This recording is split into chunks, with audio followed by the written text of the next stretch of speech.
Well, we're doing another one of these videos today because my last one you actually quite enjoyed. So I'm going to do another one, see how we go. Today's subject is probably one of the most complained about, but also I feel from a hobbyist perspective, least understood issue, and that is coral prices. Now I'm going to break it into three parts because I think there is at least three parts to why corals are so expensive at the moment. It's probably one of the most talked about subjects in reefing at the moment because there's a lot of issues, especially in America, where coral prices are just shooting through the roof, and it's becoming harder and harder for newcomers into the hobby to actually access getting corals, or at least getting the corals that they want, because the prices are just absurd at the moment. But there are reasons behind this. Now, many people have talked about the fact that people are being greedy and people are overpricing corals because they can, because of demand. But actually there's a huge side to the coral and the reefing hobby which isn't really getting talked about, and that's from a retail and a wholesale perspective. So we're going to start there. Now I know the culture in America and other parts of the world is different to the UK where I'm based, but I would say generally, at least in the UK, the majority of people get their corals, at least to begin with, from a fish shop, an established reefing bricks and mortars fish shop. They'll go in and they'll purchase a soft coral or a zoophrag or even a euphilia just to begin with, just to get, dip their toes in the water. Now when I worked in aquarium retail, it's been a decade of aquarium retail. When I started, you could get a mother colony of euphilia, nothing fancy, but say a nice green tipped hammer coral, maybe 4 or 5 heads. You could pick one of those up for £50–55, and back then that was actually considered to be quite expensive. Nowadays it's about the same price for a single head frag, so the prices have jumped incredibly high in a decade. Now obviously recently we've had some issues globally. I'm not going to say the words because monetization is an issue, but there is a global P which is causing many issues with regards to the supply chain, and it's the supply chain which is mainly responsible for why prices have gone up. So if you don't know how a coral gets from a farm or a wild capture site in Indonesia or the Philippines or Vietnam to your shop, I'll just briefly run through it. So you'll have a shop in the UK or America or wherever, and they'll get a list through every week or every month with the available corals. You go through that, you tick off what you want, send it to the supplier, which normally is called a consolidator, and they will tend to then send that off to the farm, and then from that farm there'll be a group of people, normally it's just a family, it's a local group of people, will get these lists through. They'll go out and catch to order, essentially is how a lot of these corals and fish get done. There are also mariculture sites which are a bit bigger, a bit more developed, and they'll have set species which they have out in the oceans, quite shallow, on racks, which then grow. So these lists get sent to them. They will then get those species if they're available, and then they'll have to hold them, package them, and then ship them from their native country overnight normally. So it's a quick shipment, so that's expensive, and then that will land normally in Heathrow if you're in the UK. Then from Heathrow, either the shop, if they want to save a bit of money, will drive up there themselves, wait for the delivery, which is normally quite late in the evening, and then they'll drive it back, and obviously that's a fuel bill, to their facility, unpack it, and then they have the corals. Alternatively, the corals then go to a holding centre. So there's companies in the UK such as Tropical Marine Centre, PM Aquatics, Reef Works. These are 3 companies that I've used, and then they'll have the corals and then they'll wholesale that directly to the shops. Back in the day that used to work really quite well. If you were importing a box of corals, let's say you were importing 30 soft corals, you'd pay maybe $6, because it's all done in dollars, for a soft coral. You get 30 in a box, and to ship that box from Indonesia to you, if you do direct import, would normally cost another maybe $150 on top of the box cost, including all your CITES and the water fees. So normally, let's say a landed box of 30 soft corals would cost you $300 in total. So you're looking at $10 a pop for the corals, which is a nice price. The margin on marine corals is generally quite low, So you'll either double or you'll triple it. So you could bang out your softie for £30 a coral, which is nice. You get a big leather coral, £30 as a reasonable price. Yeah, that's what we're all sort of used to maybe 3 or 4 years ago. Totally fine. Nowadays though, because of how there's less flights available, obviously we know what's going on, there's less international travel, so there's less planes, and these corals, they come over on passenger jets a lot of the time, and that hold space, that's all sold off, corals go on, and that's how they get done. But with less planes moving, there's less hold space, and the hold space that is available is at a premium. So now that $300 box, because the increase in transport fees, I was working at a place a year ago, we just started to redo corals after everything got locked down, and that $300 box with shipping went to $1,000 a box. Okay, same corals, but the shipping obviously massively increased. So now that $10 soft coral isn't $10 anymore, it's like $30 or $40 per piece. And obviously as a shop you need to make money off that, so you have to double it or sometimes triple it. So that soft coral is now £80 or £100, and you can see how this has affected the prices simply from shipping. It's not greed, okay? It's not stores being greedy and trying to rip you off. It's the fact that the cost to import these corals is massively inflated, and this has led to a lot of shops just stop doing marine corals and fish. My local Maidenhead stopped pretty much. They get the odd bits and pieces in, but because of this import shipping cost, they've stopped. And bear in mind, they would be directly importing, okay, so they wouldn't be going through a middleman, because if you go through a middleman there's an extra cost, because say somewhere like Tropical Marine Centre, which is a brilliant company, they have to have a facility, they have to have water, lighting, staff, all of the things that a business needs, and then you've got to keep corals alive on top of that. Massive costs to run that centre, and then you're importing at a massively increased amount. You then have to care for these animals, then sell them so that you make a profit, and then the place that buys them from you then themselves has to make a profit, and it just skyrockets. The price skyrockets just purely a lot of the time because of the shipping fee. Not only that, but also there's an availability issue on these farms that are maricultured.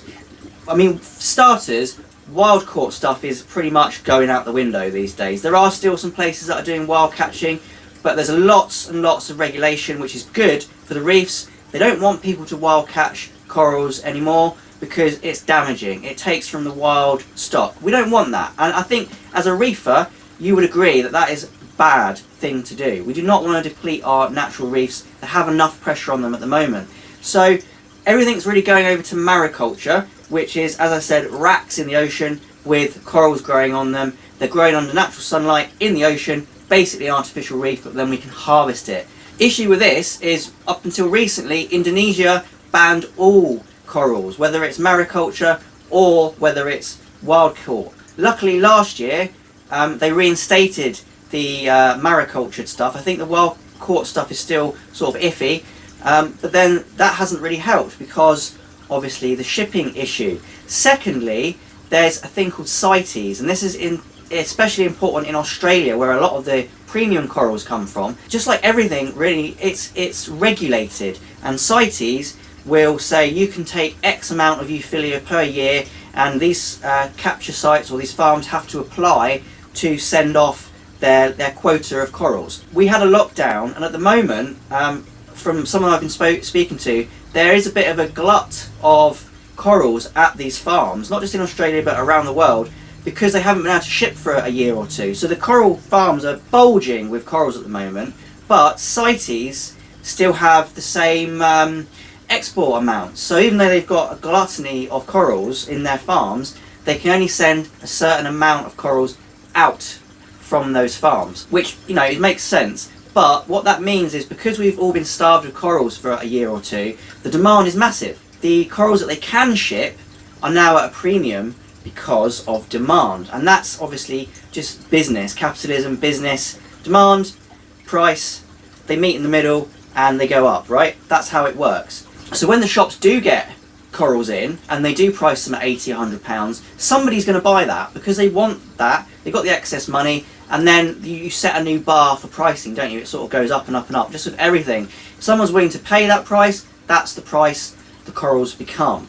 So, and that's kind of the reason why a lot of the shops where most people will buy their corals from are more expensive. Not only do they have their own overheads, but also just getting a coral these days is expensive. It doesn't magically teleport from Indonesia to the shop. It has to have that supply chain across the globe really, really quickly, and you pay the price for that, especially with the way that flights are at the moment.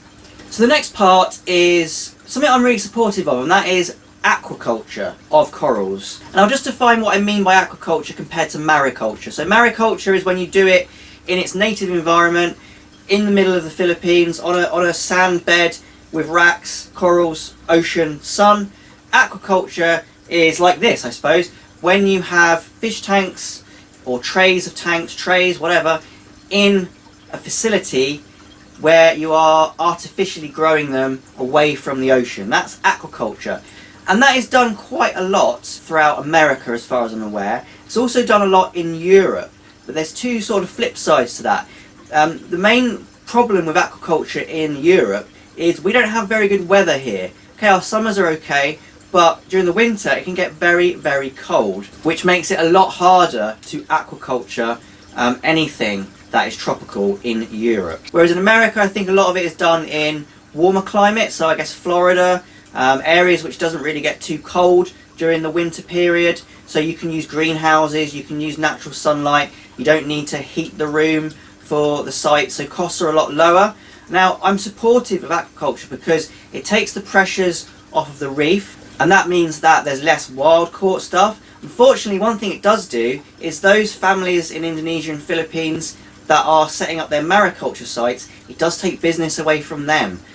You know, if we're going to be using aquaculture stuff from Europe and America, that's taking money out of their hands, but what can you do? Back to aquaculture anyway, there's a reason why aquacultured corals are expensive, and it's mainly to do with the fact it's expensive to aquaculture stuff. Now, I've got a small aquaculture site here.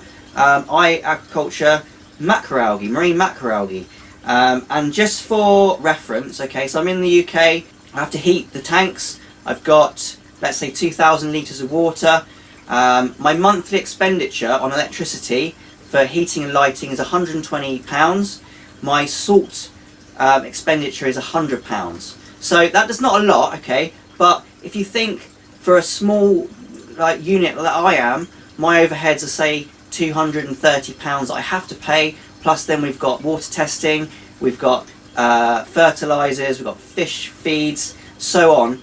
There's an overhead to doing aquaculture. You have to pay those prices, and then you've got the time it takes to grow a coral. So you'll get a mother colony, you'll frag it up, and then you'll put it on plugs, and then you have to let that grow, and that could take for corals 6 months to a year before it's sellable. There's a lot of overheads to factor in with these aquaculture sites, which maybe isn't reflected so much when you discuss this kind of topic. All people see is the end product and the end price, but you don't see how you get to that price. In large aquaculture sites, the buildings are huge. The water bill is massive, the salt bill is massive, the electrics, even with LEDs, is massive, and then obviously in Europe, where it's colder, heating bill is massive. You've got staff to pay, and so on. That's just how businesses work. So they have to produce this coral frag, and then they have to sell that at a profit, or they go bust. And lots of aquaculture sites have gone bust, especially in the UK. It's amazing to see these companies pop up, especially people who want to culture clownfish. These businesses pop up 1 a year, 2 a year, and you know they're going to fail because they can't compete with countries which don't have to pay a heating bill. Essentially, that's it. You know, just for clownfish, for example, people who culture clownfish in a warmer climate can sell a clownfish trade for $5, obviously shipping. If you do it in the UK, you're selling your clownfish at maybe £8 trade. So you're going to buy from the cheaper supplier, aren't you, really? and that's why these don't work out so much in the UK. But the ones that do work out have to set their prices high to cover those costs. The problem is we're so used to paying the prices previous to the current global problems that when an aquacultured coral comes up and it's twice or three times the price that we've used to paying, it seems like a rip-off. But what you don't appreciate is the added value in that frag is massive. It's been done without the ocean, and it's been done in a tank, so it's normally better settled than a wild caught one. It's used to aquarium environment, so it'll probably be more likely to thrive in your aquarium, and it's just completely sustainable. It's a good thing to support aquacultured businesses, even if they're more expensive. But again, it's harder for the new reef keeper to get into aquacultured corals, because this tiny little frag, imagine it, bright green or bright red, is now $100 because someone's had to grow that. That's just the way it is. And I think as the reef hobby progresses, the reef grown corals are going to become less available because they're going to be banned from collection, I can see in the future. And it's only going to be the aquaculture or the mariculture stuff that's available, and prices are going to go up. They can only go up. I don't ever see coral prices going back down to where they were. So the third topic, and this is the most contentious one, and this is the one that gets everyone's backs up, and this is the one again which was touched in my previous video, which is fashion of corals. And it's sort of the Lambo scene, if you know what I mean. It's those people who want to show off, show how much money they've got, show how much they can spend and how crazy they can be. And that's happening in the reef scene.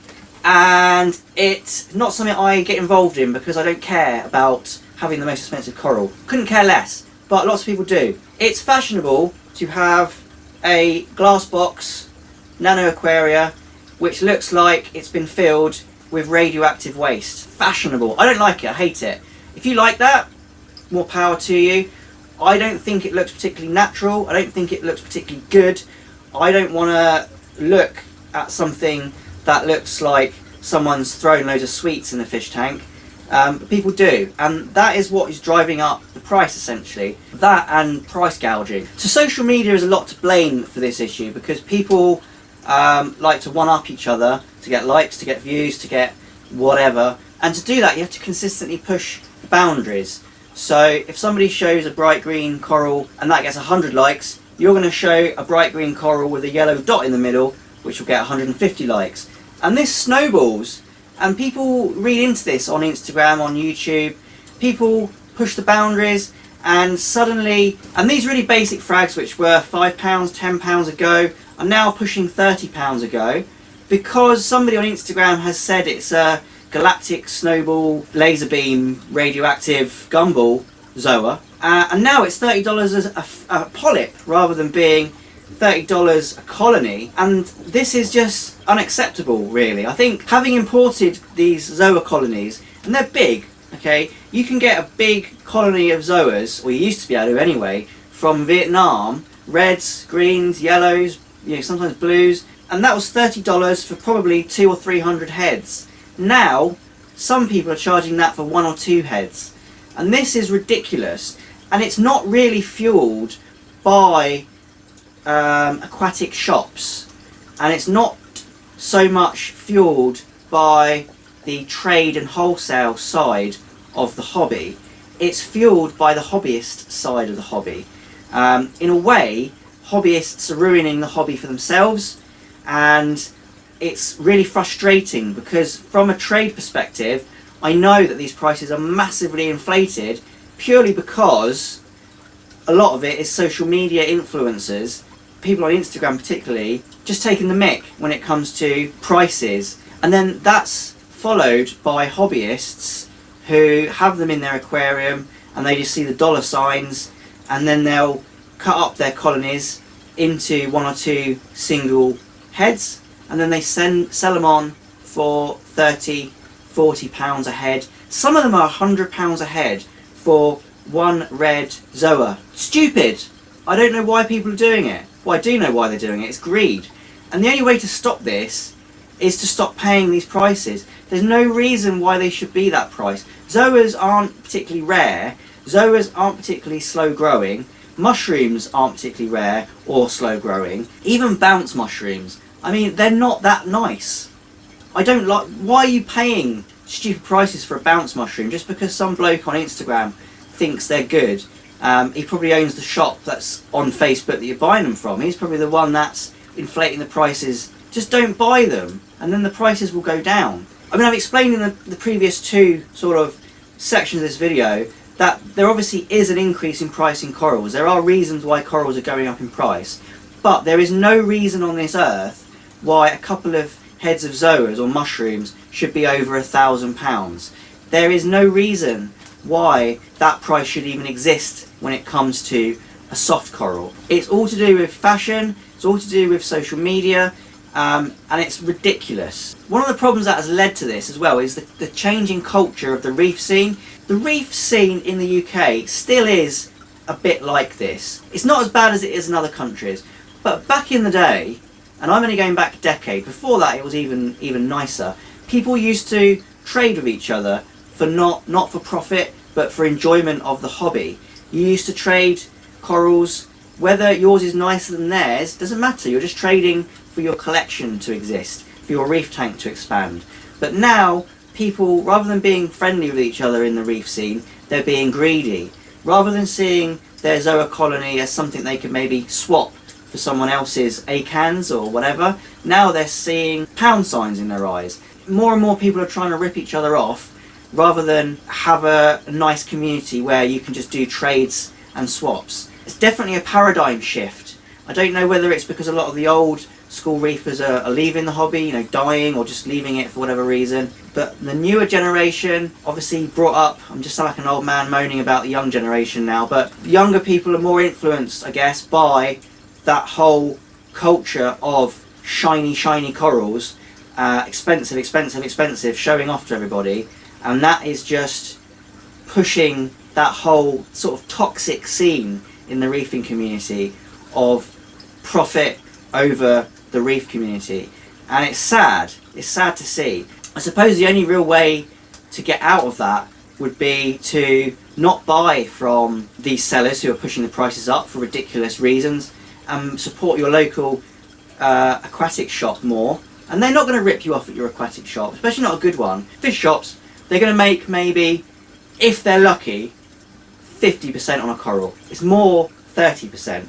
So you can be fairly sure that you're only paying a maximum of 50% more than what they've paid for it, which I can support. Local Joe on Facebook, he's going to be having this frag which he's grown in his fish tank, and he's going to be charging a lot more than the fish shop.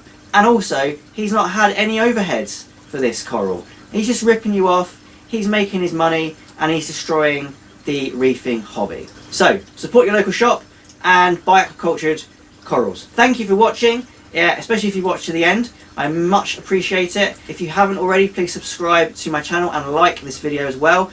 Thank you to my channel members and patrons. Here's your list going up. Thank you once again for watching, and happy fish keeping!